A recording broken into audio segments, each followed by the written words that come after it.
नमस्कार मित्रांनो, मुलखावेगळी माणसं या सत्रांतर्गत आपण आज पहिली मुलाखत घेणार आहोत. अशी माणसं जी आपल्या कामामुळं आयुष्यभर समाजासाठी राष्ट्रासाठी झटत राहिली, पण प्रकाशापासून आणि प्रसिद्धीपासून स्वतःला लांब ठेवत फक्त आणि फक्त कामाला ज्यांनी प्राधान्य दिलं, अशा माणसांची अशा व्यक्तिमत्वांची आपण ओळख करून घेणार आहोत. आज आपण ज्यांची मुलाखत घेणार आहोत त्यांचा थोडक्यात अल्पपरिचय बघूया. सध्या महाराष्ट्रात गाजत असलेल्या आनंदाचा पासवर्ड या पुस्तकाचे लेखक श्रीयुत सुरेशजी उमाप सर यांचं आपण स्वागत करूया. नमस्कार सर. नमस्कार पते. सरांची थोडक्यात ओळख करून देतो मी. सर महाराष्ट्र शासनाच्या उद्योजकता विकास केंद्र MCED या संस्थेत प्रकल्प अधिकारी म्हणून कामाला त्यांनी सुरुवात केली. पुढे जाऊन विभागीय अधिकारी, केंद्रप्रमुख म्हणून 32 वर्ष आणि खाजगी क्षेत्रात 6 वर्ष असा एकूण 38 वर्षांचा सरांचा कामाचा अनुभव आहे. पुणे येथे विभागीय अधिकारी असताना 2014 ते 19 सलग 5 वर्षे पुणे विभाग महाराष्ट्रामध्ये प्रथम होता. त्यानंतर कोल्हापूर येथे विभागीय अधिकारी असताना महाराष्ट्रातील पहिला विभाग ज्याला ISO मानांकन मिळालं. त्यानंतर महाराष्ट्र उद्योजकता विकास केंद्र व कराड मर्चंट प्रतिष्ठान यांच्या वतीनं आयोजित केलेल्या उद्योजकीय साहित्य संमेलनाचे सचिव म्हणून सरांनी जबाबदारी पार पाडलेली आहे. त्याचबरोबर राज्य पातळीवरील उद्योजक महिला परिषद आयोजनात सरांनी महत्त्वाची जबाबदारी पार पाडलेली आहे. सरांना आतापर्यंत कोणकोणते पुरस्कार मिळालेले आहेत? राष्ट्रीय विकास फाउंडेशनचा राष्ट्रभूषण पुरस्कार 2018, नंतर एंटरप्रेन्योर नॅशनल अवॉर्ड 2018 आणि संपूर्ण महाराष्ट्रात सगळ्यात उल्लेखनीय बाब म्हणजे आजपर्यंत सरांनी 7 लाखपेक्षा जास्त तरुणींना व्यवसाय आणि उद्योजकतेचं प्रशिक्षण दिलेलं आहे. अशा या उत्तुंग व्यक्तिमत्व असलेल्या सरांचं आपण पुन्हा एकदा सरचे स्वागत करूया. नमस्ते सर. मनापासून धन्यवाद. सर, पहिला प्रश्न आपल्याला की आपलं बालपण कुठे गेलं आणि आपलं शिक्षण कुठे झालं? माझं बालपण पुणे जिल्ह्यातील शिरूर तालुक्यामध्ये जातेगाव हे माझं मूळचं गाव. म्हणजे माझा जन्म जातेगावमध्ये झाला, बालपण जातेगावमध्ये झालं. माझं प्राथमिक शिक्षण जातेगावमध्येच झालं आणि त्याचसोबत माझं हायस्कूल, ज्याला आपण म्हणूया प्राथमिक शिक्षणानंतरचा काळ, माध्यमिक शिक्षण शिक्रापूर येथील विद्याधाम प्रशालेमध्ये झालं. नंतर मग मी पुण्यामध्ये महाविद्यालयीन शिक्षणासाठी पुण्यामध्ये आलो. पुण्यामध्ये आबासाहेब गरवारे कॉलेज असेल, अण्णासाहेब मगर कॉलेज असेल, सिम्बायोसिस कॉलेज असेल, अशा वेगवेगळ्या महाविद्यालयामध्ये वेगळ्या डिग्र्या मी या ठिकाणी घेतलेल्या आहेत. माझं शिक्षण BCom, DBM, MBA आणि MSW असं झालेलं आहे. सर, कॉलेजमध्ये असताना प्रत्येकजण काही ना काही ध्येय ठरवतो, तसं आपलं काही ठरलं होतं का या क्षेत्रात यायचं म्हणून? सगळ्यात महत्त्वाचं म्हणजे माझी पार्श्वभूमी ग्रामीण भागातली आहे आणि ग्रामीण भागातल्या लोकांना जीवनामध्ये प्रचंड अडचणी येतात. मग त्या शिक्षणामध्ये संबंधी असतील, नोकरी संबंधी असेल, अगदी नोकरी मिळत नसेल तर उद्योग व्यवसायासंबंधी असेल. तर जनरली मी ज्यावेळेस लहानपणी होतो ह्या सगळ्या लोकांच्या व्यथा मी जवळून पाहिलेल्या आहेत, लोकांच्या अडचणी मी जवळून पाहिलेल्या आहेत. ग्रामीण भागातल्या विशेषतः तरुणांना आणि तरुणांना काय काय संकटांना सामोरे जावं लागतं हे मी स्वतः उपभोगलेलं असल्यामुळं त्यांच्यासाठी काहीतरी करावं, लोकांना मार्गदर्शन करावं, त्यांचं जीवन जरा सुसह्य व्हावं, त्यांच्या हाताला काहीतरी रोजगार, स्वयंरोजगार मिळावा, हा माझा पहिल्यापासूनचा मनातला उद्देश होता. तशा पद्धतीचंच माझी थोडीशी लहानपणापासून जडून झाली होती की समाजासाठी आपण प्रत्येकाने काहीतरी केलं पाहिजे आणि मला पण समाजासाठी, विशेषतः युवक युवतींसाठी काहीतरी करायची मनापासूनची, लहानपणापासूनची जी इच्छा तशी मनामध्ये होती. आपण MCED संस्थेमध्ये कधी दाखल झालात? खरं तर MCEDमध्ये मी साधारण 90 सालापासून कामाला त्या ठिकाणी सुरुवात केली, पण तत्पूर्वी मी बऱ्याच संस्थांमध्ये काम केलेलं आहे की ज्यांनी मला सर्वात प्रथम काम दिलं. अशी सकाळ प्रेस, जी पुण्यामधील अतिशय प्रसिद्ध आहे, अशा सकाळ प्रेसमध्ये मी काम केलं. पुण्यामध्ये फर्ग्युसन कॉलेज रोडला मी ज्या वसतिगृहात राहायचं, विद्यार्थी सहाय्यक समिती, त्यांनी मग मला जॉब त्या ठिकाणी दिलेला होता. काही महिने मी त्या ठिकाणी काम केलं. एक आडके अँड कंपनी चार्टर्ड अकाउंटशी निगडित कंपनी आहे, त्या कंपनीमध्ये मी काम केलं. नागपूरला एक NCAR नावाची एक संस्था आहे की जी नॅशनल लेवलवरती रिसर्च आणि डेव्हलपमेंटचं काम त्या ठिकाणी करते. त्या संस्थेमध्ये पण मी फील्ड ऑफिसर म्हणून त्या ठिकाणी काम केलेलं आहे. अशा बऱ्याच संस्थांमध्ये मी काम करत असताना एक गोष्ट मला जाणवत होती की थोडंसं आपण आपलं स्वतःचा, ज्याला आपण म्हणतो स्वार्थामध्ये परमार्थ साधता येईल असं काय आपल्याला काम करता येईल का, असा मी विचार करत असतानाच मला महाराष्ट्र उद्योजकता विकास केंद्रामध्ये कामाची संधी मिळाली. आणि त्या संस्थेचा ज्यावेळेस मी बारकाईने अभ्यास केला त्यावेळेस माझ्या असं लक्षात आलं, अरे इथं तर आपला उदरनिर्वाहाचा तर प्रश्न या ठिकाणी सुटेल, नोकरी केल्या तर आपल्याला या ठिकाणी पगार मिळेल, त्याचसोबत आपण शेकडो नाही हजारो लोकांना उद्योजक बनवू शकतो. ती एक चांगली संधी आहे. म्हणजे बाकी सगळ्या संस्थांमध्ये वर्ष 6 महिने मी असं काम केलेलं आहे, पण MCDमध्ये मात्र 1990 पासून सलग 2022पर्यंत मी कंटिन्यू त्या ठिकाणी काम करत होतो. म्हणजे जवळजवळ 32-33 वर्ष मी ह्या संस्थेमध्ये वेगळ्या पदावरती काम केलं. अगदी ज्युनियर पदापासून अगदी स्टेट लेवलवरती केंद्र प्रमुखांपर्यंत किंवा रिजनल ऑफिसरपर्यंत वेगळ्या जबाबदाऱ्या त्या ठिकाणी मी स्वीकारल्या. अच्छा, पुढचा प्रश्न असा की MCD संस्था ॲक्च्युअलमध्ये काय काम करते आणि आपला त्यामध्ये काय रोल होता? आपल्या सगळ्यांना माहिती आहे मित्रांनो की महाराष्ट्र उद्योजकता विकास केंद्र, ज्याला आपण इंग्लिशमध्ये MCED असं म्हटलं तर Maharashtra centre for entrepreneurship development, ह्या संस्थेचं मुख्यालय औरंगाबादमध्ये आहे. प्रत्येक जिल्ह्यामध्ये जिल्हा उद्योग केंद्रात या संस्थेचं कार्यालय आहे. ही संस्था कुठली प्रायव्हेट किंवा खाजगी संस्था नाही, शासनाने स्थापन केलेली ही संस्था आहे.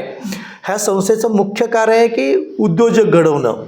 मग उद्योजक घडवण्यासाठी उद्योजक नावाचं एक त्यांचं मासिक आहे की जे संपूर्ण महाराष्ट्रामध्ये अतिशय लोकप्रिय आहे. त्या मासिकामध्ये पण यापूर्वी मी बरेच लेख त्या ठिकाणी लिहिलेले आहेत. त्यासोबत या संस्थेमार्फत संपूर्ण महाराष्ट्रामध्ये वेगळ्या पद्धतीचे प्रशिक्षण राबवले जातात. त्याच्यामध्ये जे काही अनेक प्रशिक्षण कार्यक्रम आहे त्याच्यामध्ये एक EDP नावाचा एक प्रशिक्षण कार्यक्रम आहे, ज्याला एंटरप्रेन्योरशिप डेव्हलपमेंट प्रोग्राम म्हटलं जातं किंवा मराठीमध्ये आपण त्याला उद्योजकता विकास प्रशिक्षण कार्यक्रम म्हणतो. तर हा संस्थेचा आत्मा आहे, म्हणजे मुख्य कार्यक्रम आहे किंवा मेन ॲक्टिव्हिटी आहे. तर अशा पद्धतीचे टेक्निकल बेस, म्हणजे ज्याला तांत्रिक प्रशिक्षण कार्यक्रम म्हणतो, ते 200पेक्षा जास्त वेगळ्या प्रकारचे प्रशिक्षण कार्यक्रम आम्ही त्या ठिकाणी राबवतो. वेगळ्या शासकीय संस्थांसाठी आम्ही प्रोग्राम घेतो. CMEGP PMEGP योजनेअंतर्गत ज्यांना कर्ज मंजूर झालेलं आहे त्यांना प्रशिक्षण देण्याची जबाबदारी शासनाने या संस्थेवरती त्या ठिकाणी दिलेले आहे. तर अशा पद्धतीचे नंबर ऑफ प्रोग्राम या संस्थेमार्फत संपूर्ण महाराष्ट्रातील खेड्यापाड्यापर्यंत या ठिकाणी राबवले जातात. थोडक्यात जर एका वाक्यात जर सांगायचं झालं तर ही जी संस्था आहे महाराष्ट्र उद्योजकता विकास केंद्र, ही उद्योजकांना घडवण्यासाठी स्थापन केलेली ही संस्था आहे, शासनाने स्थापन केलेली संस्था आहे. 1 ऑक्टोबर 1998 साली या संस्थेची स्थापना झाली आणि संपूर्ण महाराष्ट्रामध्ये या संस्थेमार्फत वेगळ्या पद्धतीचे उपक्रम अतिशय चांगल्या पद्धतीने राबवले जातात. शासनामध्ये काम करत असताना तुम्हाला वेगवेगळ्या प्रकारची माणसं भेटली असतील आणि वेगवेगळे अनुभव आले असतील. तर नवीन उद्योग सुरू करण्यामध्ये ज्या लोकांनी उद्योग सुरू केलेला आहे अशा लोकांचा तुम्हाला काय अनुभव आला? आता प्रतीक, तुला सांगायचं जर झालं तर आपण आज बारामतीमध्ये या ठिकाणी राहतो आहे. तर बारामतीमध्ये आम्ही बरेच उपक्रम या ठिकाणी राबवलेले आहेत. माझे एक अतिशय जवळचे मित्र आहे धनंजय, त्यांचं नाव आहे. तर हा माणूस घरच्या अगदी कपड्यानिशी नवरा बायको ते बारामतीमध्ये या ठिकाणी आलेले होते. धनंजय धुमाळ त्यांचं नाव आहे. तर त्यांनी बारामती जय भवानी इंडस्ट्रीज नावाने एक युनिट सुरू केलेलं आहे. तर त्यांचं युनिट कशाचं आहे तर मेडिकल जे वेस्ट आहे त्याचं डिस्पोजल करण्याचं त्यांचं युनिट आहे. म्हणजे त्या सगळ्या मेडिकल वेस्टचा अक्षरशः पावडर त्या ठिकाणी केली जाते, ते सगळं जाळून त्या ठिकाणी टाकलं जातं. तर हा उद्योग करायच्या त्यांच्या डोक्यामध्ये विचार ज्यावेळेस आला त्यावेळेस आम्ही अगदी त्याचं रजिस्ट्रेशन असेल, त्यांना संपूर्ण पद्धतीचं मार्गदर्शन करणं असेल, महाराष्ट्र पोल्युशन कंट्रोल बोर्डाची मान्यता त्यासाठी घेण्यासाठी असेल, तर अशा पद्धतीची वेगळ्या पद्धतीची खूप त्यांना मदत त्या ठिकाणी केली. आज त्यांचा टर्नओव्हर कोट्यावधीमध्ये आहे. 30-40 लोकांना त्यांनी रोजगार उपलब्ध करून दिलेला आहे. असंच उदाहरण माझा एक जवळचा एक मित्र आहे बाळासाहेब जगदाळे, म्हणजे सातारा जिल्ह्यातील मान तालुक्यामध्ये बिदाल हे त्यांचं गाव आहे. एकेकाळी म्हणजे कागदपत्राच्या बेंडोळी घेऊन वनवन भटकणारा आपला तरुण, त्यांनी सद्गुरू नावाचा एक हॉटेलचा ब्रँड सातारा परिसरात आणि पुणे सातारा हायवे जो आहे किंवा पुणे कोल्हापूर हायवे, त्या हायवेवरती त्यांनी तो उद्योग सुरू केलेला आहे. आज त्यांची पुणे आणि साताऱ्यामध्ये जवळजवळ 8 हॉटेल त्यांची त्या ठिकाणी स्थापन केलेले आहेत. तर हा जो बाळासाहेब जगदाळे नावाचा युवक आहे, तरुण आहे, त्यांनी महाराष्ट्र उद्योजकता विकास केंद्रामध्ये एक स्वयंरोजगार विकास प्रशिक्षण कार्यक्रम त्या ठिकाणी अटेंड केला होता साताऱ्यामध्ये 95-96च्या दरम्यान. आणि आज तो मात्र कोट्यवधी रुपयाची त्या ठिकाणी उलाढाल करतो, महिन्याला लाखो रुपयाचा टर्नओव्हर त्या ठिकाणी करतो, उलाढाल त्या ठिकाणी करतो. तर अशा पद्धतीची शेकडो नाही हजारो तरुणांची उदाहरणं मी आपल्याला या ठिकाणी देऊ शकेल. मला आठवतं 1995 साली मी त्यावेळेस माझं पोस्टिंग सातारलं होतं ना, कार्यक्रमाला मार्गदर्शन करण्यासाठी मी पुण्यामध्ये आलो. रांजणगावसारख्या एका खेड्यामधून, त्यावेळेस रांजणगावची एवढी भरभराट झाली नव्हती, MIDC जस्ट थोडीशी सुरुवातीच्या टप्प्यामध्ये त्या ठिकाणी होती. तर त्या रांजणगावात एक कमलताई शिंदे नावाची एक महिला त्या ठिकाणी आली होती की जिचं घरचं बॅकग्राऊंड अतिशय विचित्र होतं, अतिशय खराब होतं आणि कुठल्याही पद्धतीचं शिक्षण झालं तिचं झालेलं नव्हतं. अक्षरशः कुठल्याही पद्धतीची सही त्या महिलेला करता त्या ठिकाणी येत नव्हती. बाकीच्या गोष्टी तर सोडून तुम्ही त्या ठिकाणी द्या. पण अशी एक महिला पुण्यामध्ये येते, महाराष्ट्र उद्योजकता विकास केंद्रामार्फत एक प्रशिक्षण त्या ठिकाणी अटेंड करते. ते प्रशिक्षण पण कोणासाठी होतं की ज्यांचं नाव दारिद्र्यरेषेखाली आहे, ज्याला BPL फॅमिली मेंबर म्हणतो. तर अशा लोकांसाठी ते प्रशिक्षण कार्यक्रम आयोजित केलं होतं. त्या प्रशिक्षण कार्यक्रमात ती महिला त्या ठिकाणी सहभागी झाली होती. ज्या महिलेला लिहिता वाचता येत नव्हतं, अक्षरशः म्हणजे स्पष्ट जर बोलायचं म्हटलं तर नवऱ्याने त्या महिलेला सोडून दिलेलं होतं. अतिशय वाईट परिस्थिती होती. अशा वाईट परिस्थिती महिला एका ट्रेनिंग प्रोग्राममध्ये महाराष्ट्र उद्योजकता विकास केंद्राच्या सहभागी झाली. नंतर त्यांनी रांजणगाव गणपतीमध्ये मंदिराच्या आवारात एक खानावळ भोजनावळ सुरू त्या ठिकाणी केलं. नंतर मात्र त्या महिलेने करोडो रुपयाची उलाढाल त्या ठिकाणी केली, करोडो रुपयाची प्रॉपर्टी त्यांनी त्या ठिकाणी तयार केली. तर अशी शेकडो नाही हजारो उदाहरणं आपल्याला या ठिकाणी सांगता येतील त्या ठिकाणी. बरं, पुढं असं विचारावंसं वाटतं की उद्योग सुरू करताना तरुण मुलांना किंवा मुलींना काय काय अडचणी इन जनरल येतात आणि त्यावरती त्यांनी काय उपाय केले पाहिजेत? सगळ्यात महत्त्वाचं जर प्रॉब्लेम सांगायचा असेल, विशेषतः मराठी माणसाचा, असं म्हटलं होतं की महाराष्ट्रामध्ये उद्योगधंदे आहे, पण उद्योगधंद्यात महाराष्ट्र नाही. उद्योगधंद्यात महाराष्ट्र नाही म्हणजे आजही आपला महाराष्ट्र उद्योगधंद्यामध्ये नंबर 1ला आहे. पण बारकाईने जर आपण जेव्हा अभ्यास करतो, स्टडी करतो, फील्डमध्ये फिरतो, तेव्हाच एक गोष्ट प्रकाशाने आपल्या लक्षात येते की मराठी माणूस मात्र उद्योगात फार कमी प्रमाणात त्या ठिकाणी पाहायला मिळतो. अगदी छोटे छोटे व्यवसाय तुम्ही त्या ठिकाणी घ्या की अगदी टायर पंक्चरचा व्यवसाय असेल तर आपल्याला केरळ्यांना पाहायला मिळतो, किंवा हॉटेल इंडस्ट्री म्हटलं तर उडपी बांधव आपल्याला त्या ठिकाणी पाहायला मिळतात, स्वीट मार्ट म्हटलं तर सगळे राजस्थानी बांधव आपल्याला त्या ठिकाणी पाहायला मिळतात, किराणामाची दुकानं पुण्यासारख्या सिटीमध्ये 80-85% जास्त किराणामाची दुकानं ही राजस्थानी बांधवाची. अगदी कापड व्यवसाय म्हटलं तर सिंधी, मारवाडी, गुजराती लोक या ठिकाणी आपल्याला त्या ठिकाणी पाहायला मिळतात. म्हणजे खूप मोठ्या प्रमाणात उद्योगाला व्यवसायाला या महाराष्ट्रामध्ये वाव आहे, पण मराठी माणूस मात्र त्या उद्योगामध्ये व्यवसायामध्ये आपल्याला त्या ठिकाणी दिसत नाही. तर सगळ्यात पहिला महत्त्वाचा प्रॉब्लेम्स आहे मराठी तरुणांचा किंवा तरुणींचा की त्यांना योग्य दिशा मिळत नाही, योग्य मार्ग मिळत नाही. आणि दुसरा एक महत्त्वाचा प्रॉब्लेम आहे की त्यांची ॲटिट्यूड. आजही आपले मराठी माणसाचं मनोवृत्ती सर्व्हिसकडे जास्त आहे, ज्याला आपण सर्व्हिस ओरिएंटेड माइंड असं म्हटलं जातं. की मध्यंतर तुम्हाला माहिती आहे एअर इंडियाच्या जागा निघाल्या होत्या, 200-250 त्या जागा होत्या. मुंबईमध्ये 25,000च्या आसपास तरुण त्या ठिकाणी आले. तुम्हाला माहिती आहे शासनामार्फत तलाठीची भरती या ठिकाणी होणार होती, तर जवळजवळ 15 लाखाच्या आसपास तलाठीसाठी अर्ज त्या ठिकाणी, त्याच्यामध्ये डबल ग्रॅज्युएट इंजिनियर मुलांचे त्या ठिकाणी अर्ज होते. MPSC सारखी परीक्षा आहे की ज्याच्यामध्ये 4 लाखापासून 6 लाखापर्यंत तरुण त्या परीक्षेला बसतात, पण परीक्षा पास होण्याचं प्रमाण फक्त 0.01 आहे. म्हणजे आजही आपला मराठी माणूस किंवा मराठी तरुण किंवा तरुणी उद्योगाकडेच न वळता ती नोकरीकडेच धावते आहे. आणि नोकऱ्यांचं प्रमाण तसं खूप कमी झालेलं आहे. नोकऱ्याबाबत कुठल्याही पद्धतीच्या आता संधी तशा पाहिलं तर नाही, पण तरी अजून आपली लोक नोकरीकडं त्या ठिकाणी धावताना दिसतात. तर माझं असं म्हणणं आहे की सगळ्यात महत्त्वाचं गोष्ट किंवा घाव घालावा लागेल आपल्याला मराठी माणसाच्या मनावरती, तो म्हणजे त्याची ॲटिट्यूड चेंज करण्याचा, ज्याला आपण मनोवृत्ती म्हणूया. जो पण आपली मनोवृत्ती चेंज होत नाही तो पण आपली मुलं, मराठी मुलं उद्योगामध्ये व्यवसायामध्ये दिसणार नाही. जसं गुजराती माणूस जनरली नोकरीमध्ये येत नाही, तो नोकरी मिळाली तरी त्याला नोकरी करायची नसते, त्याला उद्योगच करायचा असतो.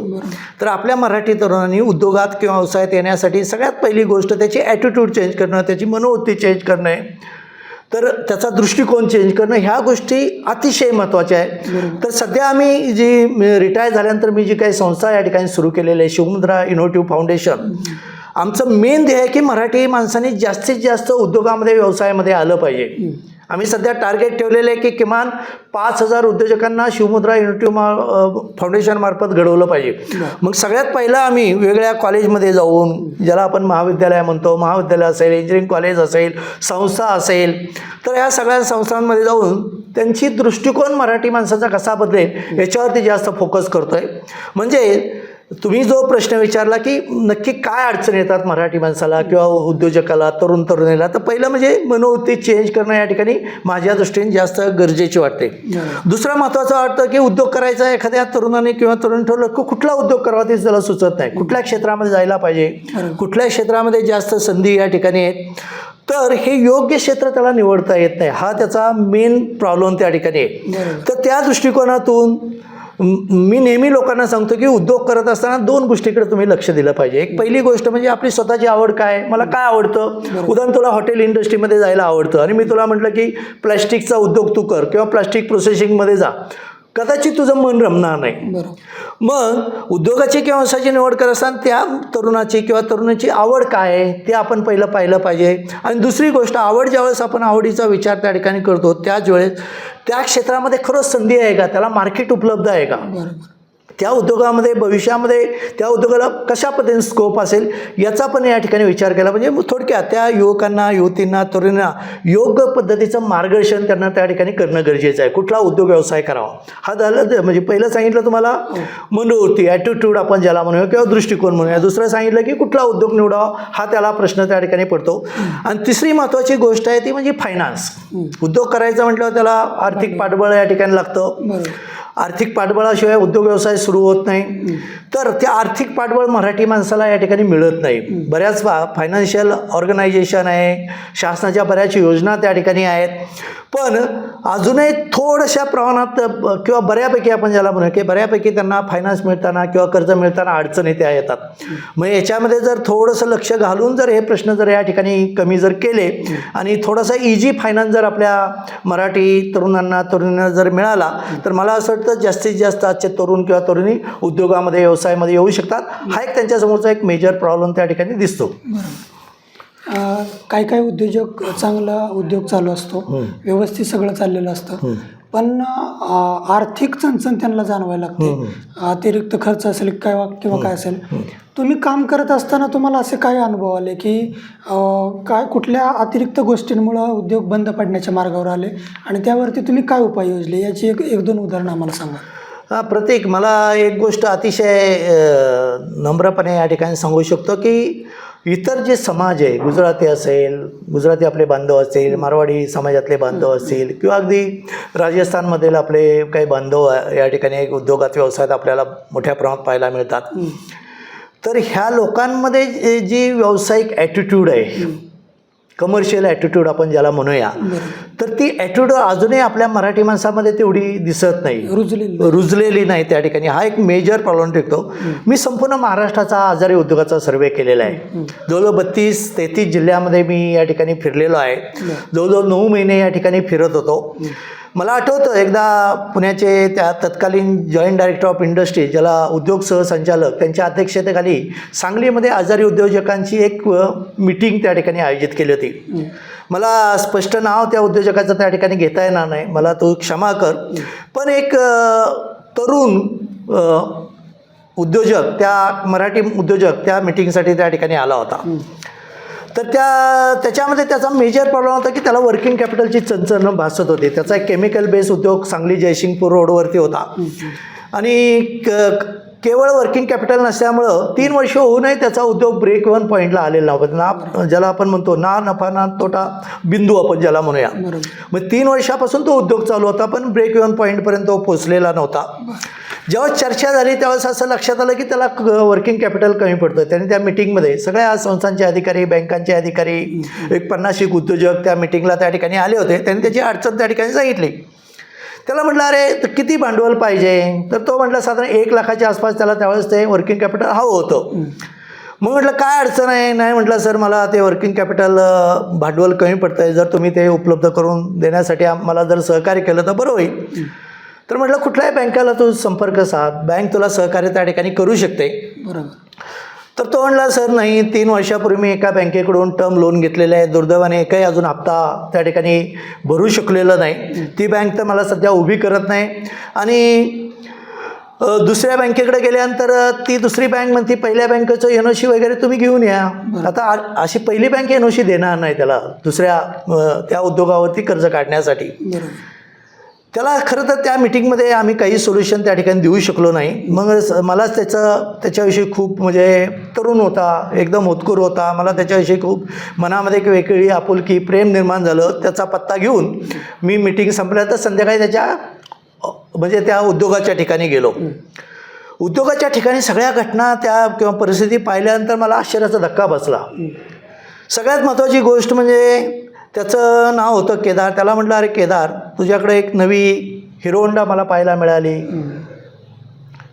तर कधी घेतली आणि कशासाठी घेतली? नाही म्हटलं साहेब मला रोज बँकेत जावं लागतं, मिरज, इस्लामपूर, सांगलीमध्ये माझी कामं असतात, ही सगळं कामं करण्यासाठी मला गाडी पाहिजे. बरं म्हटलं ठीक गाडी आहे, तुला नवी कोरी करकरीत हिरो होंडा घ्यायची गरज होती का?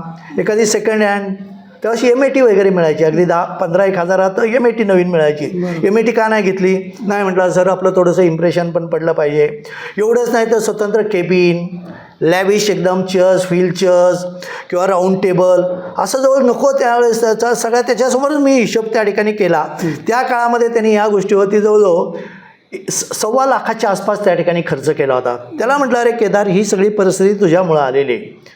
ह्या सगळ्या केबिनची, नव्या कोऱ्या करकरीत गाडीची किंवा उत्कृष्ट फर्निचरची, ACची काय गरज होती का?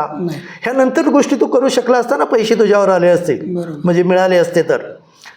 पण तू काय केलं, उद्योग सुरू होत असतानाच वर्किंग कॅपिटल किंवा जे खेळतं भांडवल तुझ्याकडे उपलब्ध असायला पाहिजे, तो नको त्या गोष्टीवरती खर्च त्या ठिकाणी केले. अशी माझ्याकडं मित्रांनो शेकडो उदाहरणं आहे. माझं असं म्हणणं आहे की तुम्ही उद्योगाचं उद्घाटन करू नका, साध्या पद्धतीने उद्घाटन करा.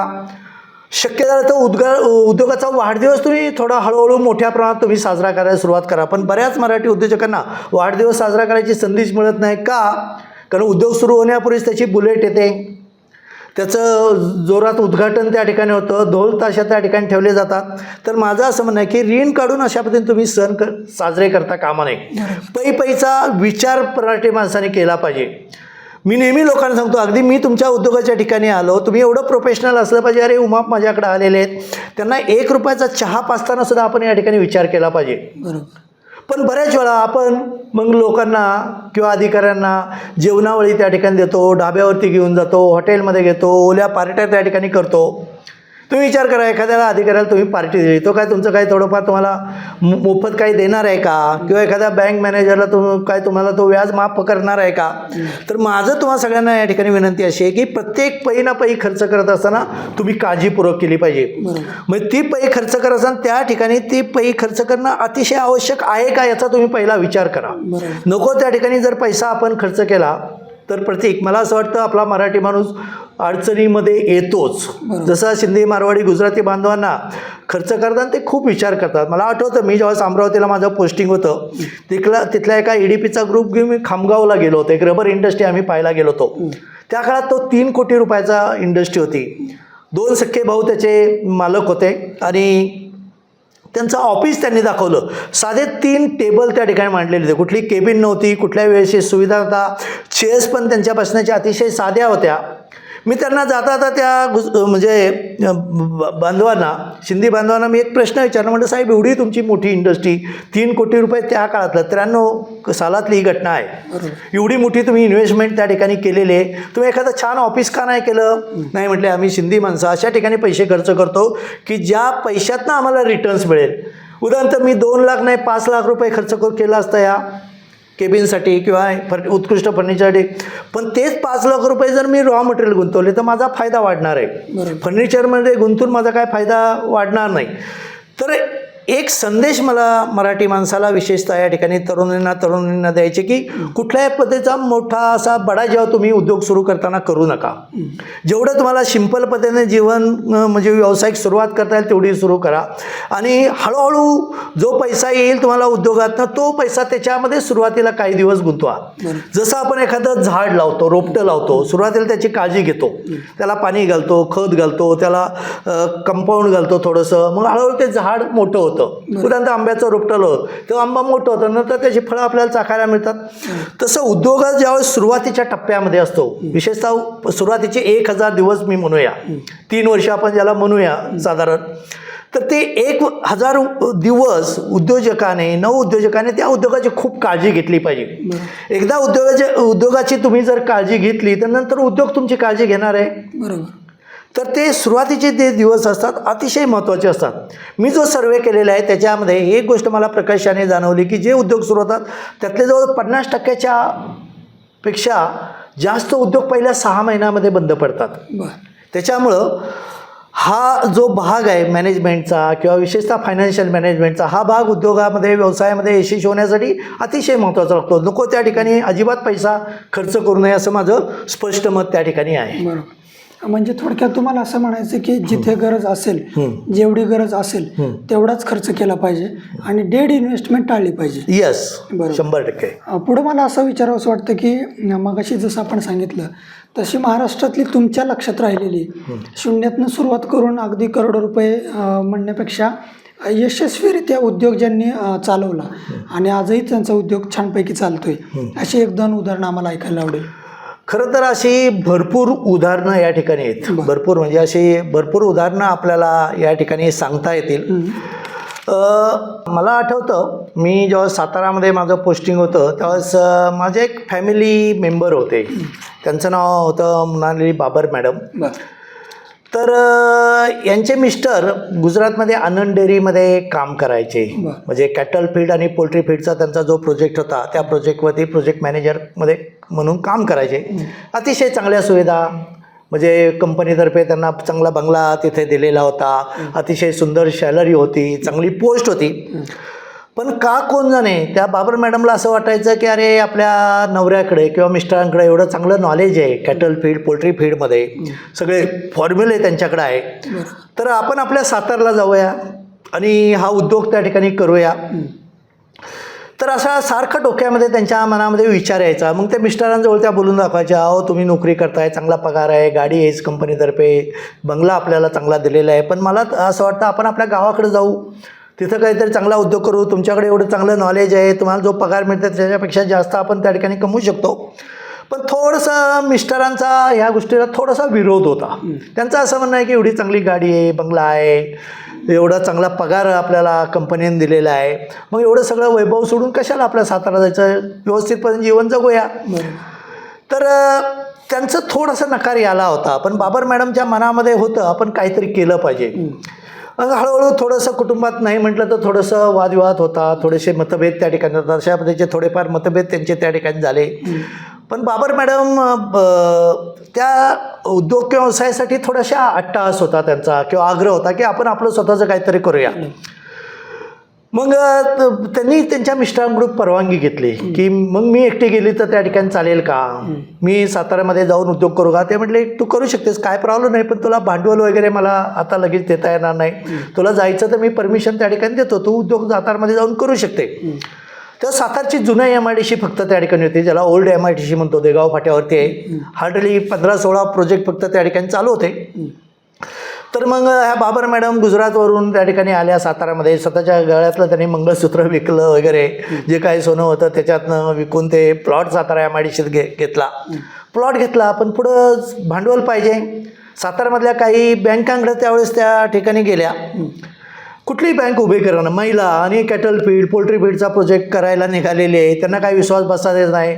सगळ्या बँकांनी त्यांना नकार दिला, बँकाच्या अक्षरशः उंबरठे झिंजवले, पण बँका काही सहकार्य करेना. मग थोडीशी माहेरची परिस्थिती, थोडीशी त्यांनी मदत घेतली त्या ठिकाणी. त्या बाहेरचे काय पत्रे वगैरे थोडेसे जुने होते ते आणले. त्या प्लॉट जो खरेदी केला होता त्याच्यामध्ये एक छोटंसं शेड उभं केलं, एक रूम तयार केली, एक छोटंसं ग्राइंडर त्या ठिकाणी घेतला त्यांनी, अगदी कमी पैशामध्ये, जेवढे पैसे त्याच्यातनं त्या ग्राइंडरवरती ते कॅटल फीड वगैरे त्या ठिकाणी तयार करायला सुरुवात त्यांनी केली. आणि सातारा जुन्या MIDC जो आहे देगाव फाट्यावरती, मग तिथं जी काही जवळपासची जी गावं आहे, कोडोली आहे, धामनेर आहे, चिंचणे वंदन आहे किंवा रहमतपूर रोडवरची ती गावं, त्या गावातले काही शेतकरी त्यांच्याकडं जे काही थोडंफार कॅटल फीड तयार व्हायचं ते घ्यायला यायचे. ज्या शेतकऱ्यांनी ते कॅटल फीड त्यांच्याकडं म्हणजे त्याला बाबर फीड्स त्यांनी असं सुरुवातीला नाव दिलं होतं, नंतर श्री फीड्स वगैरे असं नाव दिलं. ते शेतकऱ्यांनी घ्यायला सुरुवात त्या ठिकाणी केली. आणि शेतकऱ्यांचं असं लक्षात आलं, अरे बाबर फीड्स खाल्ल्यानंतर आपल्या जनावरांचं दूध वाढतं आहे आणि गाई म्हशींची तब्येत पण चांगली होती, दूध वाढतं आहे आणि याचा नक्की उपयोग होतो. अक्षरशः त्यांच्याकडे रांग लागायला लागली कॅटल फीड खरेदी करण्यासाठी. आणि ही बातमी बँकांपर्यंत गेली. अरे त्या बाबर मॅडम, त्यांना कळालं की ह्या मॅडम आपल्याकडे आल्या होत्या एकेकाळी कर्ज मागायला, त्याने उद्योग सुरू केला आहे आणि तिथं रांग लागते अक्षरशः त्या कॅटल फीड खरेदी करण्यासाठी. बँकांपर्यंत ही बातमी गेल्यानंतर काही बँकर्स स्वतःहून पुढे आले. ते त्यांना म्हटले, अहो सॉरी मॅडम, आम्हाला असं वाटत नव्हतं तुम्ही उद्योग सुरू कराल. महिला आणि कुठं साताऱ्यासारख्या ठिकाणी कुठं उद्योजक आम्हाला आजपर्यंत पाहायला मिळालं नाही, तुम्ही उद्योग कराल याच्यावरती काय आमचा विश्वास नव्हता. आम्हाला असं वाटलं की तुम्ही काय आम्हाला फसवणूक वगैरे करताय, असं आम्हाला थोडंसं डाऊट असल्यामुळे आम्ही तुम्हाला कर्ज नाकारलं. पण आता तुम्ही उद्योग सुरू केलेला आहे, तुम्हाला आता काय भांडवलाची अपेक्षा असेल तर आम्ही इच्छुक आहोत तुम्हाला अर्थसहाय्य करायला. मग बाबर मॅडमने काही कर्ज प्रस्ताव तयार केले, त्यांच्याकडे दिले, बँकांनी कर्ज त्या ठिकाणी दिले. म्हणजे सुरुवातीच्या 15-16 उद्योजकांमध्ये त्यांचा उद्योग होता सातारा MIDCमध्ये. मग त्यांच्या महिन्याला वगैरे अशा मिटिंग व्हायच्या त्या सगळ्या उद्योजकांमध्ये. मग त्यांच्या पार्ट्या वगैरे व्हायच्या, थोडंसं ड्रिंक वगैरे व्हायचं. सुरुवातीला काही मिटिंग त्यांनी अटेंड केला, मग त्यांना त्या मिटिंगमध्ये पण त्या ठिकाणी जास्त रस वाटत नव्हता. मग त्यांनी पूर्ण फोकस हा आपल्या उद्योगावरती केला. मी ज्यावेळेस 2009ला म्हणजे नाही 2002ला मी ज्यावेळेस सातारा सोडलं त्यावेळेस त्यांचं एक उद्योग जो होता सातारा MIDCतला, त्यावेळेस त्यांचा टर्नओव्हरचा 9 कोटीच्या आसपास वगैरे गेलेला होता. त्यांनी दुसरं एक युनिट कराडमध्ये तासवड्या MIDCमध्ये त्या काळात सुरू केलं होतं. म्हणजे एक शून्यातनं विश्व निर्माण केलेली महिला मी या ठिकाणी पाहिली की ज्याच्यामध्ये उद्योजक किंवा व्यावसायिक बनण्याची तीव्र इच्छाशक्ती होती. आणि तीव्र इच्छाशक्तीला त्या महिलेने प्रयत्नांची जोड दिली. भांडवलाची कमतरता असताना सुद्धा त्यांनी सगळ्या अडचणी ते मात केली. आज मात्र तो उद्योग अतिशय चांगल्या पद्धतीने सेटल झालेला त्या ठिकाणी आपल्याला पाहायला मिळतो. साताऱ्यामध्ये साताऱ्यामध्ये कपूर कॉलनी म्हणून आहे. तर त्या कॉलनीमध्ये त्यांचा अतिशय प्रशस्त असा बंगला त्या ठिकाणी आहे आणि अतिशय भरभराट. त्यांचे मिस्टर त्यांनी नंतर ती नोकरी सोडली, त्यांचा मुलगा आणि सुनबाईंनी पण तो उद्योग सगळा सांभाळला आणि आता मात्र त्यांचे हे दोन्ही उद्योग अतिशय चांगल्या पद्धतीने त्या ठिकाणी चालू आहे. आता मला असं विचारावं वाटतं की आजच्या काळामध्ये तरुणांना जर उद्योग सुरू करायचा असेल तर वर्तमानात आणि भविष्यात कुठल्या क्षेत्रात स्कोप आहे ज्याच्यामध्ये उद्योग चालू करावा असं तुम्हाला वाटतं? आता स्पष्ट जर सांगायचं झालं प्रत्येक, तर मला असं वाटतं आपला भारत हा शेतीप्रधान, ज्याला आपण कृषीप्रधान देश असं म्हणतो. बरोबर. आजही आपल्या भारतातली 60% लोकसंख्या ही शेतीवरती डायरेक्टली इनडायरेक्टली त्या ठिकाणी अवलंबून आहे. बरोबर. पण ह्या कृषी क्षेत्रामध्ये प्रचंड संधी त्या ठिकाणी आहे. मध्यंतरी अगदी त्याला 3-4 महिन्याच्या ठिकाणी झाले असेल, मी नाशिकला सह्याद्री फार्म म्हणून एक फेमस आहे, म्हणजे ॲग्रो फार्मर प्रोड्युसर कंपनी त्या ठिकाणी आहेत. विलास शिंदे साहेबांनी ही कंपनी स्थापन केलेली आहे. तुम्हाला सांगितलं तर धक्का बसेल, ह्या सह्याद्री फार्मचा 1000 कोटी रुपयाचा टर्नओव्हर आहे सध्या. म्हणजे लास्ट इयरला त्यांचा टर्नओव्हर 1000 कोटीचा झालेला आहे. जवळजवळ 15-16 हजार शेतकरी त्यांच्या ह्या संस्थेशी त्या ठिकाणी जोडलेले आहेत.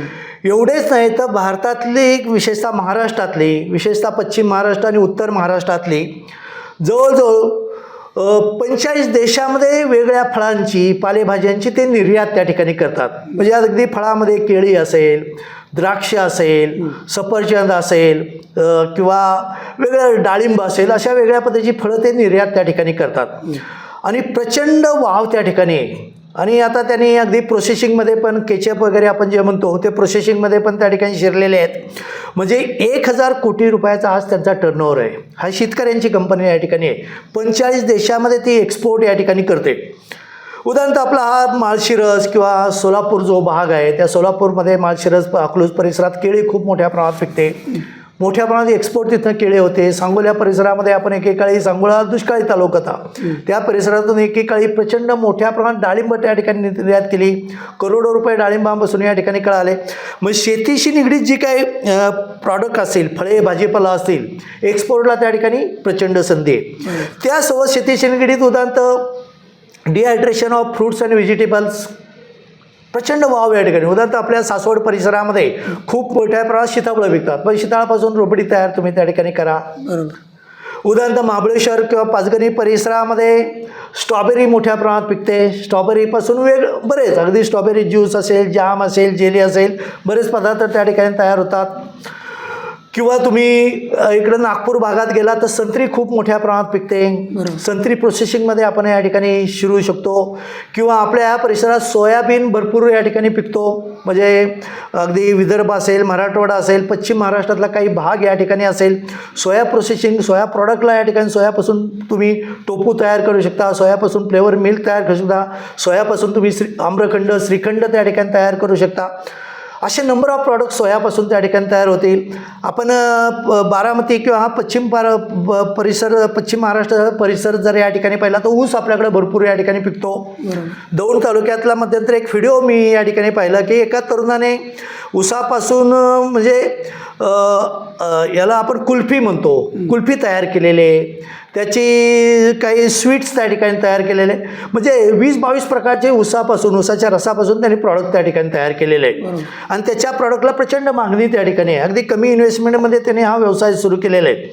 तर मला असं वाटतं आपला शेतीशी निगडीत जे काही गोष्टी आहेत, अगदी शेती अवजारं आपण म्हणतो, शेती अवजाराला प्रचंड मागणी आहे. सेंद्रिय गुळाचे तुम्ही गुऱ्हाळं या ठिकाणी सुरू केली, प्रचंड वाव आहे. जी फळं आहे, फळं उदाहरण पपई घ्या, पपईपासून तुटी फुटी तयार होते. अगदी 5-6 रुपये किलोनी कच्ची पपई, रॉ पपई आपल्याला मिळते. तुटी फ्रुटीचा 50 ग्रॅमचा तो भाव काळ, म्हणजे व्हॅल्यू ॲडिशन किती आहे, किती पट त्या ठिकाणी आहे. तर विशेषतः ह्या कृषीशी निगडीत जे व्यवसाय आहे त्याच्यामध्ये व्हॅल्यू ॲडिशन प्रचंड आहे. तर कृषी क्षेत्रामध्ये आपण त्या ठिकाणी जाऊ शकतो. त्याचसोबत माणसाच्या ज्या काय मूलभूत गरजा आहेत, अन्न, वस्त्र, निवारा, ह्या 1857 काली या माणसाच्या मूलभूत गरजा होता. पण आपण 21व्या शतकात राहतो. मग अन्न, वस्त्र, निवाऱ्यासोबत करमणूक आहे, आरोग्य आहे, शिक्षण आहे, ह्या माणसाच्या 6 मूलभूत गरजा आहे. तू विचार कर की अन्नाशी निगडीत जर विचार आपण या ठिकाणी आला की भारताची लोकसंख्या 150 कोटी या ठिकाणी आहे. 150 कोटी लोकांना रोज किती अन्न या ठिकाणी लागत असेल. म्हणजे मॅगीसारखा एक छोटासा प्रॉडक्ट रोजचा त्यांचा करोड रुपयाचा टर्नओव्हर त्या ठिकाणी आहे. मॅगी म्हणजे आपली ग्रामीण भागातली शेवई आहे, फ्लेवर शेवई त्याला आपण म्हणतो. जाम, जेली, सरबत, पिकल्स, किती मोठ्या प्रमाणात टर्नओव्हर या ठिकाणी आहे. बेकरी आपण पाहतो, पुण्यासारख्या सिटीमध्ये जो 700-800 बेकरी, एका सिटीमध्ये 700-800 बेकरी त्या ठिकाणी आहेत. साताऱ्यामध्ये गेलो तर पालेकर बेकरी या ठिकाणी आहेत. किंवा तुम्ही कोल्हापूरला गेले, येळगुड नावाची बेकरी अतिशय फेमस आहे. इंजिनिअरिंग बेस, प्लॅस्टिक बेस, असे नंबर ऑफ उद्योगांना, व्यवसायांना या ठिकाणी संधी या ठिकाणी आहे. तर आपण त्या क्षेत्रामध्ये आवर्जून या ठिकाणी गेलं पाहिजे. मला असं वाटतं कुठल्या क्षेत्रामध्ये जावं. उदाहरणतः आता सोलरचं क्षेत्र आहे. मी नेहमी युवकांना, युवतींना सांगतो की पुढचे 50 वर्ष सोलर सेक्टरला मरण नाही. तुम्ही बिंदास जा त्या ठिकाणी, चांगल्या पद्धतीचं तंत्रज्ञान त्या ठिकाणी घ्या. अगदी प्रत्येक घरावरती उद्या सोलर सिस्टीम या ठिकाणी बसणार आहे, प्रत्येक पेट्रोल पंपावरती बसणार आहे, प्रत्येक हॉटेलवरती बसणार आहे. तर अशी सोलर क्षेत्र असेल किंवा ॲग्रो प्रोसेसिंग क्षेत्रामध्ये असेल, केमिकल बेस काय उद्योग असेल. आता एक ट्रॅव्हल टुरिझम सारखं क्षेत्र आहे की ज्याला प्रचंड वाव या ठिकाणी सध्या आहे. पूर्वीच्या काळात आपण पाहायचो आपल्या लहानपणी उन्हाळ्यामध्ये आणि दिवाळीमध्ये लोक फिरायला जायची. आता विकेंडला लोक फिरायला जातात. म्हणजे पुणे जिल्ह्यात मुळशी, मावळ, भोरमध्ये गेला तर शेकडो रिसॉर्ट झालेले आहेत. मी ज्या तालुक्यातला आहे, शिरूर तालुक्यातला मोराची चिंचोली नावाचं गाव आहे. तिथं जय मल्हार ॲग्रो टुरिझम सेंटर त्या ठिकाणी आहे. महिन्याला 10-15 लाखाच्या आसपास त्यांची टर्नओव्हर त्या ठिकाणी आहे. पैसे तेवढे कमवतात ती आपली शेतकऱ्याची मुलं त्या ठिकाणी. तर माझं असं क्षेत्र आहे की आपण ज्या परिसरामध्ये राहतो त्या परिसरामध्ये काय वाव आहे, कुठल्या गोष्टीला संधी आहे, याचा अभ्यास आपल्या तरुणांनी किंवा युवकांनी, युवतींनी या ठिकाणी केला पाहिजे. आपल्या क्षेत्रामध्ये काय काय चालू शकतं, कशाला स्कोप या ठिकाणी आहे, त्याचा तुम्ही बारकाईने अभ्यास या ठिकाणी करा. उदाहरणार्थ एखाद्या क्षेत्रामध्ये दूध खूप मोठ्या प्रयोग, मग दुधाचं प्रक्रिया तुम्ही त्या ठिकाणी जाऊ शकता. तर काय त्याला वाव आहे, काय त्या ठिकाणी चांगल्या पद्धतीने चालतो, कुठल्या पद्धतीच्या सर्व्हिसेस त्या ठिकाणी देणं अपेक्षित आहे. म्हणजे फक्त प्रोडक्शनमध्ये जा असं मी म्हणत नाही, सर्व्हिस इंडस्ट्रीमध्ये जा. उदाहरणार्थ BVG ग्रुप हाऊसकीपिंगमध्ये आहे. आता 70-80 हजार लोक त्यांच्याकडे काम करतात. त्यांचं टार्गेट आहे 10 लाख लोकांना रोजगार उपलब्ध करून देणं. आता लक्षात घ्या, ही सर्व्हिस इंडस्ट्री या ठिकाणी. हॉटेल इंडस्ट्री सर्व्हिस इंडस्ट्री आहे, हॉस्पिटल ही सर्व्हिस इंडस्ट्री आहे. अगदी आपल्या गल्ली बोळामध्ये दिसणारं ब्युटी पार्लर, जेंट्स असू या लेडीज असू, ही सर्व्हिस सेंटर आहेत. सर्व्हिस सेक्टरमध्ये हा व्यवसाय येतो. 2 व्हीलर 4 व्हीलर गॅरेज हे सर्व्हिस सेक्टरमध्ये या ठिकाणी असतो. तर हे सर्व्हिस सेक्टरमध्ये तुम्ही जाऊ शकता. तिसरा प्रकार आहे तो म्हणजे ट्रेडिंग, ज्याला आपण किराणाचं दुकान म्हणतो, कपड्याची दुकानं म्हणतो किंवा मेडिकलची दुकानं अशी म्हणतो, की जिथं फक्त खरेदी विक्री येते. म्हणजे उद्योगाचे व्यवसायाचे प्रामुख्याने हे 3 प्रकार आहे, ज्याला आपण पहिलं मॅन्युफॅक्चरिंग इंडस्ट्री म्हणतो, दुसरं सर्व्हिस इंडस्ट्री म्हणतो, तिसरं ट्रेडिंग असं म्हटलं जातं. तर ह्या तिन्ही क्षेत्रामध्ये कुठल्याही क्षेत्रामध्ये तुम्ही जाऊ शकता. फक्त मला एकच विनंती या ठिकाणी करायची की ज्या ठिकाणी तुम्हाला उद्योग व्यवसाय करायची इच्छा आहे त्या परिसराचा तुम्ही अभ्यास करा, ज्याला इंग्लिशमध्ये आपण एन्व्हायरमेंट स्कॅनिंग म्हणतो. त्या परिसराचा अभ्यास करून तुम्ही त्या उद्योगाची किंवा व्यवसायाची संधी त्या ठिकाणी शोधली पाहिजे. मग ही संधी निवडत असताना 2-3 गोष्टी तुम्ही लक्षात घेतल्या पाहिजे. सगळ्यात पहिली गोष्ट म्हणजे की उदाहरणार्थ तुमची ओन इन्व्हेस्टमेंट कॅपॅसिटी. उदाहरणार्थ प्रतीक, तू बारामतीमध्ये राहतो, तुला असं वाटतंय तुझं एक हॉटेल इथं बारामतीमध्ये आहे, पण तुला असं वाटतंय अरे बारामतीमध्ये एकही 5 स्टार हॉटेल नाही, आपलं पहिलं 5 स्टार हॉटेल आपण बारामतीमध्ये टाकूया. मित्रांनो, आमच्या प्रत्येकला 5 स्टार हॉटेल टाकायची इच्छा आहे, पण त्याचा भांडवलाचा जर विचार केला, प्रत्येक म्हणला मी जसे आता 10 लाख रुपये गुंतवू शकतो, 10 लाखामध्ये 5 स्टार हॉटेल आपण टाकू शकतो का? जरी मागणी असली तरी नाही. तर सगळ्यात पहिली तुम्ही विचार या ठिकाणी करा, उद्योगाची व्यवसायाची निवड करायचा स्वतःची गुंतवणूक क्षमता, ज्याला आपण इंग्लिशमध्ये ओन इन्व्हेस्टमेंट कॅपॅसिटी म्हणतो, त्याचा पहिला विचार करा. दुसरा विचार तुम्ही केला पाहिजे त्या ठिकाणी की तो म्हणजे टेक्नॉलॉजी. उदाहरण तुला असं वाटतंय फळ प्रक्रिया क्षेत्रामध्ये जावं आपण, जाम जेली सरबत तयार करू, त्याचं तू ट्रेनिंग घेतलं आहे का? त्याचे सगळे फॉर्म्युले तुझ्याकडे आहे का? याचा विचार करा. Half knowledge is dangerous. उदाहरणार्थ एखादा फळ प्रक्रिया किंवा जाम तयार केला, लोकांनी खाल्ला, त्याला विषबाधा झाली, त्याला जबाबदार कोण? तर कुठलाही उद्योग व्यवसाय सुरू करत असताना त्या उद्योगाचा व्यवसायाचं आपलं तांत्रिक ज्ञान आहे का? तुला असं वाटलं एखादं 2 व्हीलरचं गॅरेज टाकावं, गाड्या दुरुस्त करता येतात का तुला? तू म्हणाल मी तशा पद्धतीची कारागिरी ठेवेल, पण तुझ्याकडे नॉलेज नसेल ते कारागीर तुला फसवू शकतात, टोपी घालू शकतात. तर आपल्या स्वतःला त्या उद्योगाचं व्यवसायाचं ज्ञान असलं पाहिजे, ही दुसरी गोष्ट त्या ठिकाणी लक्षात ठेवा. तिसरी गोष्ट, उदाहरणार्थ प्रोसेसिंग क्षेत्रामध्ये असेल, त्याचं रॉ मटेरियल जवळपास उपलब्ध आहे का? मध्यंतरी मला एक मुलगा भेटला, तो म्हटलं साहेब मला गनी बॅगचा प्रोजेक्ट टाकायचे, बारदान तयार करायचे. त्याला म्हटलं बारदान तयार करण्यासाठी लागणार रॉ मटेरियल कुठं मिळतं? काय लागतं? म्हटलं ज्यूट लागतं. कुठं मिळतं? म्हटलं जंगलात वगैरे मिळत असेल. अरे म्हटलं ते पश्चिम बंगाल, दार्जिलिंग त्या भागामध्ये पिकतं. तू निवडलेला उद्योग चांगला आहे, त्याला मागणी इथं आहे, आपल्याकडे साखर कारखाना, त्याला बारदाना हवा असतो, पण त्यासाठी लागणार रॉ मटेरियल आपल्याकडे मिळत नाही. तर त्यासाठी लागणार रॉ मटेरियल आपल्या परिसरात उपलब्ध आहे का, याचा तुम्ही विचार करा. ही एक पायरी त्या ठिकाणी लावा.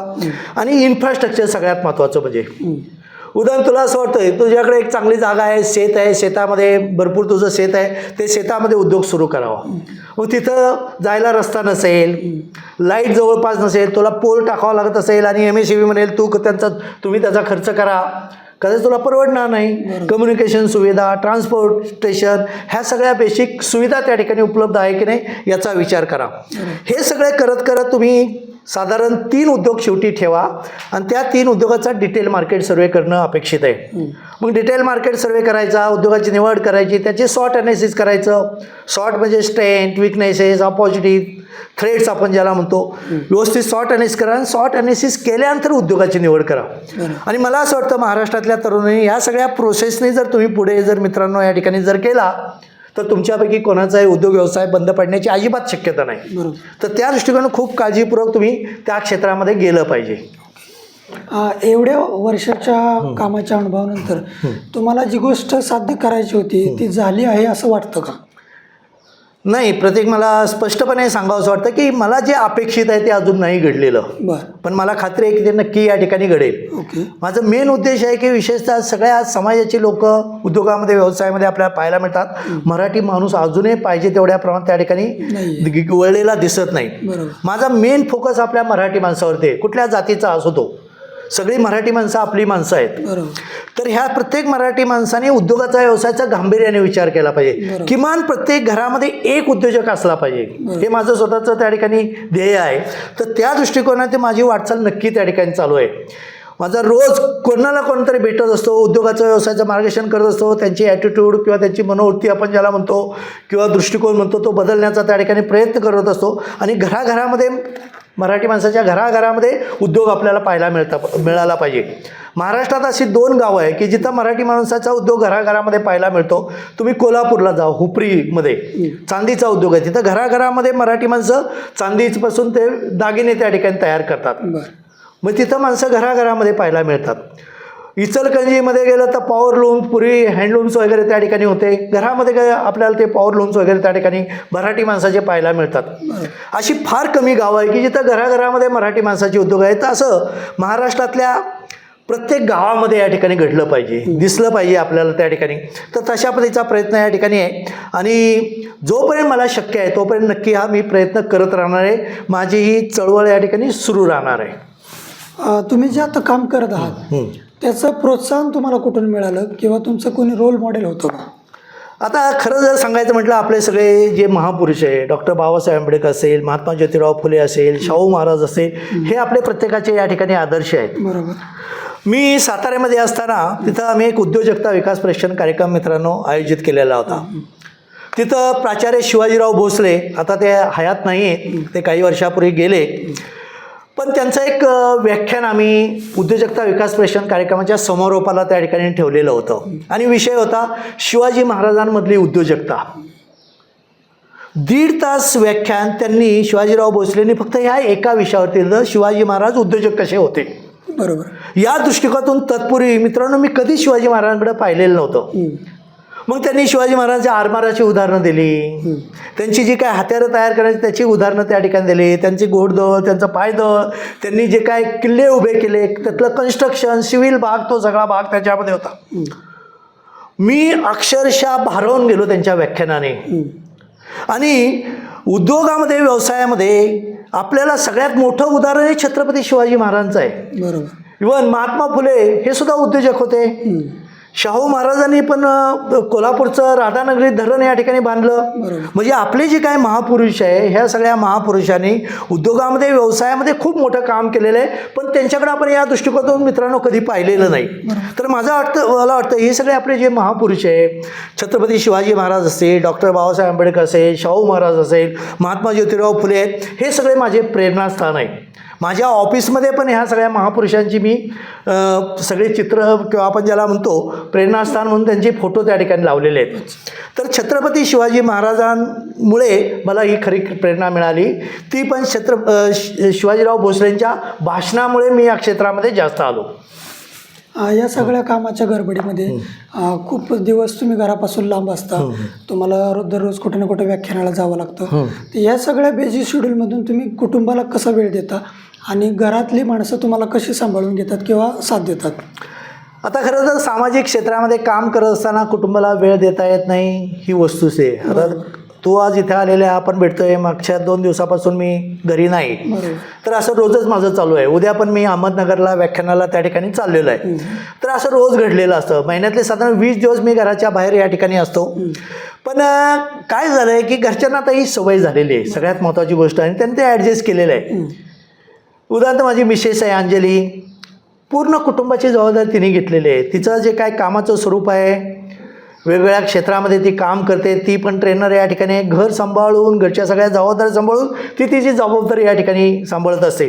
कुटुंबाकडं 90% जबाबदारी माझ्या मिसेसकडे कुटुंबाची, 10% जास्त लक्ष त्या ठिकाणी देत असेल. पण जरी जेव्हा जेव्हा मला या ठिकाणी वेळ मिळतो त्यावेळेस नक्की मी घरच्यांसाठी, कुटुंबासाठी जास्तीत जास्त वेळ द्यायचा मनापासून या ठिकाणी प्रयत्न करतो. आणि थोडीशी कसं असतं त्याच्यामध्ये थोडंसं असमाधान त्यांचं असणं साहजिक आहे. बरोबर. पण जास्तीत जास्त लोकांच्या कल्याणासाठी थोडंसं कुटुंबाकडे दुर्लक्ष झालं तरी चालेल असं माझं वैयक्तिक मत त्या ठिकाणी आहे. कारण जास्तीत जास्त लोकांचं कल्याण करण्यासाठी एका कुटुंबाकडे थोडंसं दुर्लक्ष झालं तरी चालू शकेल असं माझं स्वतःचं प्रामाणिक मत या ठिकाणी आहे. तर त्या दृष्टिकोनातून मी माझ्या कुटुंबाकडे पाहतो आणि घरचे लोक मला व्यवस्थित ॲडजस्ट करून त्या ठिकाणी नक्की घेत आहेत. मी जे काय आजपर्यंत जे काय थोडंफार जीवनामध्ये नाव कमवलं असं म्हणता येईल, किंवा जे काय मी थोडंफार काम करू शकलो त्याच्यामध्ये माझ्या पत्नीचं, मुलींचं खूप मोठं सहकार्य आहे. त्यांच्या सहकार्याशिवाय मी नक्की हे करू शकलो नसतो. मग अशी उल्लेख झाला त्याप्रमाणे शिवमुद्रा फाउंडेशनबद्दल आम्हाला थोडक्यात थोडीशी माहिती द्या. मित्रांनो, मी 30 जून 2022 रोजी रिटायर झालो आणि रिटायर होण्याच्या अगोदर 6 महिने मी ही शिवमुद्रा इनोव्हेटिव्ह फाउंडेशन या संस्थेची स्थापना केली होती. म्हणजे ज्याला 18 ऑक्टोबर 2021 रोजी ह्या संस्थेची मी स्थापना त्या ठिकाणी करून ठेवली तर रजिस्ट्रेशन केलं होतं. सेक्शन 8 कंपनी ॲक्ट अंतर्गत ही कंपनी स्थापन केलेली आहे मी. शिवमुद्रा इनोव्हेटिव्ह फाउंडेशन ही नॉन प्रॉफिट ऑर्गनायझेशन आहे. हिच्यातनं कुठलाही नफा या ठिकाणी कमवायचा नाही. तर ही संस्था स्थापन करण्यापाठीमागचा मेन उद्देश माझा आहे की लोकांना उद्योजक घडवणं. म्हणजे जे मी आत्तापर्यंत MCDमध्ये 32 वर्ष काम केलं, प्रायव्हेट ऑर्गनायझेशनमध्ये 6 वर्ष, साधारण तशाच स्वरूपाचं हे काम होतं. तर हे जे काही मी काम केलं 38 वर्ष, तर तेच काम मला पुढं चालू ठेवायचे. मी नेहमी असं म्हणतो की आपल्या देशाला अण्णा हजारे साहेब, सिंधुताई सपकाळ ताई किंवा बाबा आमटे अशासारख्या समाजसेवकांची प्रचंड गरज या ठिकाणी आहे. नक्की गरज आहे. ह्या लोकांशिवाय हा भारत त्या ठिकाणी चांगल्या पद्धतीने उभा राहू शकत नाही किंवा उभा राहिलेला नाही. यांच्या योगदानामुळे उभा राहिलेला आहे. पण त्याचसोबत टाटा असतील, बिर्ला असतील, अंबानी असतील, बरोबर की नाही, किर्लोस्कर असतील, BG शिर्के असतील, अशा उद्योजकांची पण या देशाला प्रचंड गरज आहे. म्हणजे कधी कधी मी धाडसाने म्हणतो त्यांच्यापेक्षा ह्या उद्योजकांची या देशाला गरज आहे.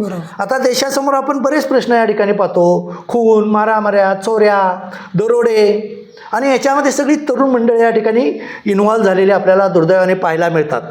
आता हे सगळं का घडलेलं आहे त्याच्या पाठीमागे सगळ्यात महत्त्वाचं कारण असं आहे की यांच्या हाताला काम नाही. तर ह्या तरुणांच्या हाताला जर आपण या ठिकाणी चांगल्या पद्धतीने जर काम देऊ शकलो तर या देशातले हे सर्व प्रश्न या ठिकाणी नक्की सुटणार आहे. तर माझा मेन फोकस हा शिवमुद्रा इनोव्हेटिव्ह फाउंडेशन स्थापन करण्यापाठीचा आहे की लोकांच्या हाताला काम मिळालं पाहिजे. मग त्यांना रोजगार, स्वयंरोजगार सुरू करण्यासाठी जी जी मदत लागेल, विशेषतः स्वयंरोजगार आणि उद्योगामध्ये त्यांना जाण्यासाठी जी जी मदत लागेल, मार्गदर्शन लागेल, ते मार्गदर्शन करण्याचा आम्ही ऑलरेडी प्रयत्न त्या ठिकाणी सुरू केलेला आहे आणि त्याच्यात आम्हाला चांगल्या पद्धतीने यश या ठिकाणी मिळतं आहे. आपण जे पुस्तक लिहिलं आहे आनंदाचा पासवर्ड, त्याबद्दल थोडंसं जाणून घ्यायला आवडेल आम्हाला. मित्रांनो, आनंदाचा पासवर्ड लिहिण्यापाठीमागची प्रेरणा म्हणजे तुम्ही सर्वजण या ठिकाणी आहात. आता प्रत्येकाने माझी ओळख करून देताना असं सांगितलं की मी महाराष्ट्रामध्ये 4000पेक्षा जास्त व्याख्यानं दिलेले आहे. 7 लाखांपेक्षा जास्त लोकांशी मी डायरेक्ट पोचलेलो आहे. डायरेक्ट संवाद त्यांच्याशी माझा झालेला आहे. परदेशामध्ये गेलेलं आहे. भारतामध्ये कन्याकुमारीपासून हरिद्वार ऋषिकेशपर्यंत फिरलेलं आहे. महाराष्ट्रामध्ये चांद्यापासून बांद्यापर्यंत सगळ्या जिल्ह्यामध्ये मी फिरलेलं आहे. परदेशामध्ये पण गेलेलं आहे.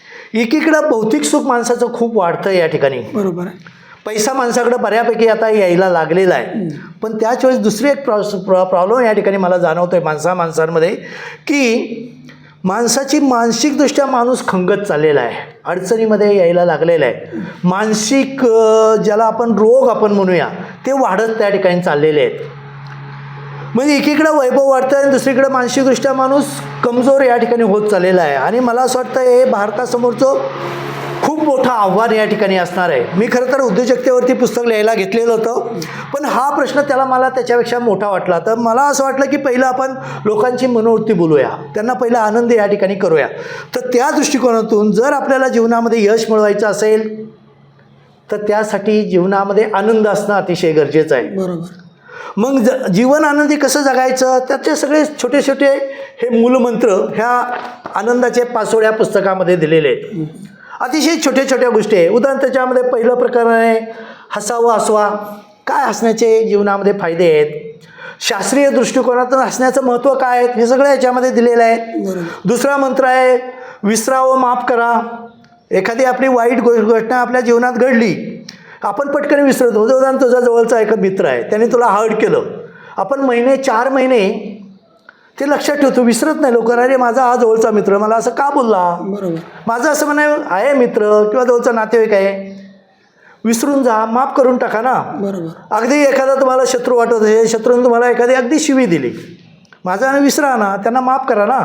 कशासाठी मनाला लागून द्यायचं, त्याच्यापेक्षा आपल्याला जास्त त्रास होतो. बरोबर. वर्तमानात जगा. आपण भूतकाळात जास्त रमतो आणि भविष्याचा जास्त विचार करतो. माणूस वर्तमान जगतच नाही. मग वर्तमानात कसं जगायचं हे आनंदाच्या पासवर्डमध्ये सांगितलेलं आहे. जीवनात जर तुम्हाला यश मिळवायचं असेल, तुमचं ध्येय कसं ठरवावं, पैसे कसे कमवावेत, उदाहरणार्थ दुधात थोडंफार पाणी टाकणं मी एक वेळ समजू शकतो, पण पाण्यात दूध टाकू नका. बरोबर. किंवा दुधाची फॅट वाढण्यासाठी त्याच्यात साखर किंवा युरिया टाकू नका. लक्षात आलं का? म्हणजे नीतिमान तुम्ही उद्योग व्यवसाय करा. तर या सगळ्या गोष्टी मित्रांनो ह्या पुस्तकामध्ये आहे. हे आनंदाचा पासवर्ड हे पहिलं पुस्तक माझं आलेलं आहे. दुसरं एक अतिशय सुंदर पुस्तक पूर्ण उद्योजकतेला वाहिलेलं पुढच्या एक 3 ते 4 महिन्यामध्ये पब्लिश नक्की होत आहे. त्याचं लिखाणकाम आता बरंचसं पूर्ण होत आलेलं आहे. पुढच्या एक 3-4 महिन्यात ते पुस्तक येईल. तर ही दोन्ही पुस्तकं मला महाराष्ट्रातल्या घराघरामध्ये पोचवायचे. आनंदाच्या पासवर्ड ह्या पुस्तकामुळे लोकांची मनोवृत्ती, ज्याला आपण दृष्टिकोन म्हणतो, ॲटिट्यूड म्हणतो, ती बदलणार आहे. आणि एखाद्याला उद्योग करायचा असेल ते उद्योजकतेचं पुस्तक, त्याच्यातली ABCD आहे पूर्ण, त्याच्यातलं सर्व गोष्टी त्या पुस्तकामध्ये दिलेल्या आहेत की एखाद्याला उद्योजक किंवा व्यावसायिक जर बनायचं असेल त्यांनी काय करायला पाहिजे, त्याचा A पासून झेडपर्यंतची सगळी उत्तरं त्या पुस्तकामध्ये दिलेली आहेत. तर ते पण पुस्तक लवकरच त्या ठिकाणी मार्केटमध्ये येतं आहे. भविष्यात तुमची काही बकेट लिस्ट आहे का? बकेट लिस्ट खरं सांगू का, माझी वैयक्तिक म्हणाल तर माझी वैयक्तिक काही बकेट लिस्ट नाही. मला जे काय करायचे इथून पुढचं माझं आयुष्य ही समाजासाठी जगायचे. मी आता 61 इज गोईंग ऑन, 61 वर्ष माझं चालू आहे. ॲव्हरेज साधारण भारतातली लोक 70-75 वर्ष जगतात. मग मी म्हणतो अजून मला 15 वर्ष या ठिकाणी शिल्लक राहिलेले आहेत. तर माझ्या मार्गदर्शनाने किंवा माझ्या सहकार्याने किंवा माझ्या ज्या थोड्याशा मदतीने काही लोक जर उद्योजक जर बनली तर त्याचा मला समाधान, आनंद या जीवनामध्ये जास्त मिळणार आहे. तर समाजाचं कल्याण, जास्तीत जास्त लोकांना उद्योजक बनवणं हेच माझं इथून पुढच्या आयुष्याचं मेन ध्येय आहे. वैयक्तिक मी आता माझी स्वतःची स्वप्न फार कमी या ठिकाणी ठेवलेलं आहे. लोकांना उद्योजक बनावायचं हेच माझं मोठं स्वप्न आहे. जाता जाता तुम्ही तरुणांना काय सल्ला द्याल? मित्रांनो, मला तुम्हाला एकच सल्ला या ठिकाणी द्यायचे, नोकरीचं हे मृगजळ आहे. नोकरीच्या त्या मृगजळामागं आपण अजिबात धावू नका. आज मराठी माणसाने, तरुणीने उद्योगामध्ये, व्यवसायामध्ये जाणं अतिशय गरजेचं आहे. कुठल्याही पद्धतीचा वेळ न दवडता लवकरात लवकर ह्या उद्योगामध्ये, व्यवसायामध्ये या.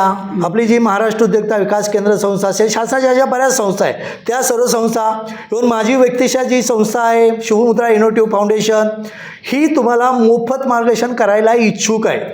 मी कुठल्याही पद्धतीची लोकांकडून 1 रुपया पण फी आजपर्यंत घेतलेली नाही, पुढं पण घेणार नाही. मार्गदर्शनाची सगळं मोफत मार्गदर्शन या ठिकाणी आहे. तुम्ही केव्हाही जर तुम्हाला उद्योग व्यवसाय करायचा असेल तुम्ही माझ्याशी संपर्क साधू शकता. माझं नाव आहे सुरेश उमाप. माझा नंबर आहे, मोबाईल नंबर आहे 9403078777. परत मराठीमध्ये सांगतो 9403088777. हा माझा वैयक्तिक नंबर आहे. ह्या नंबरवरती तुम्ही केव्हाही या ठिकाणी संपर्क साधू शकता. मी तुमच्यासाठी उपलब्ध आहे. विशेषतः जो प्रतीक माझा आज या ठिकाणी मुलाखत घेतो आहे, हा प्रतीक पण यशस्वी उद्योजक आहे. त्याची स्वतःची गॅसची एजन्सी आहे. त्यांनी एक हॉटेल इथं बारामतीमध्ये माळेगाव रोडला या ठिकाणी सुरू केलेलं आहे. तो स्वतः उद्योजक आहे. एक माझ्या म्हणजे सहवासात आलेला एक मुलगा उद्योजक बनला, तोच माझी मुलाखत घेतो आहे. हे माझ्या दृष्टीने खूप मोठं भाग्य आहे. अतिशय घरची सर्वसाधारण परिस्थिती असताना उद्योगामध्ये आला आणि रात्रंदिवस काबाड कष्ट करून प्रत्येकने खूप छान उद्योग या बारामतीमध्ये या ठिकाणी सुरू केलेले आहेत. तर मला असं वाटतं असे प्रत्येक घरामध्ये जन्मले पाहिजेत. प्रत्येकसारखा उद्योजक हा प्रत्येक घरामध्ये या ठिकाणी घडला पाहिजे. तर त्या दृष्टिकोनातच आपण सर्वजण प्रत्येक यापुढे प्रयत्न करूया. तुझं पण या ठिकाणी आम्हाला सहकार्य या ठिकाणी अपेक्षित आहे. आपण काय वेगळे नाही, आपण एकच आहे. आपण सगळेजण बरोबर या ठिकाणी नक्की काम करूया. तुम्ही आज सर इथं वेळात वेळ काढून आमच्यासाठी आलात आणि मुलाखतीसाठी आम्हाला अगदी मनमोकळेपणाने आमच्याशी गप्पा मारल्यात, त्याबद्दल तुमच्या मनापासून आभार. धन्यवाद प्रतीक, खूप मनापासून धन्यवाद. तू एक चांगली मला संधी या यूट्यूबवरती यायची संधी मला त्या ठिकाणी दिली, त्याबद्दल तुझं मनापासून आभार. मनापासून तुला शुभेच्छा. तू खूप मोठा हो, खूप मोठा उद्योजक हो. कमीन तुझ्या उद्योगामध्ये, व्यवसायामध्ये किमान 500 लोकांना रोजगार मिळाला पाहिजे. आर्थिक उलाढाल तर कोट्यावधीची नक्कीच होईल, पण त्याच्यापेक्षाही माझ्या दृष्टीने जास्त महत्त्वाचं 500 लोकांना जर तू रोजगार, स्वयंरोजगार देऊ शकला तर मला असं वाटतं या भारताची, या देशाची खूप मोठी सेवा आहे. लोकांना डायरेक्ट आर्थिक दान देण्यापेक्षा त्यांना काम देणं, त्यांच्या हाताला काम देणं ही देशाची खूप मोठी सेवा आहे. तशी सेवा आपल्या सगळ्यांकडून या देशाची हो, हीच परमेश्वरचरणी प्रार्थना करतो आणि आपली या ठिकाणी रजा घेतो. धन्यवाद प्रतीक, मनापासून तुला धन्यवाद. एक सरांवरती मी एक छोटीशी कविता केलेली आहे. ती फक्त फक्त ऐकवतो आणि आपण हे सेशन संपूया. नव्या जोमानं आणि आपल्या कामानं पाडली सर्वांवर त्यांनी आपली छाप. म्हणूनच उमाप सरांना मानतो मी उद्योजकांच्या पाठी उभा राहणारा लढिवाळ बाप. आपल्या कारकिर्दीत सरांनी कित्येक उद्योजक घडवले आणि आजारी उद्योजकांचे अनेक प्रश्न सहजपणे सोडवले. नवी पिढी व्यवसायात यावी यासाठी सर झटत आहेत. हाच ध्यास मनात घेऊन कित्येक लोकांना भेटत आहेत. लोकांच्या खऱ्या उन्नतीचं कारण सरांना आता भेटलं आहे. याच हेतूनं त्यांनी शिवमुद्रा फाउंडेशनचं कार्य मोठ्या दिमाखात थाटलं आहे. आनंदाचा पासवर्ड देऊन सर तुम्ही कित्येकांचं जगणं सुखाचं केलं आणि तुमच्या परिस्पर्शानं आमच्या सगळ्यांच्या आयुष्याचं सोनं झालं. Thank you sir. थँक्यू प्रतीक, मनापासून धन्यवाद. थँक्यू.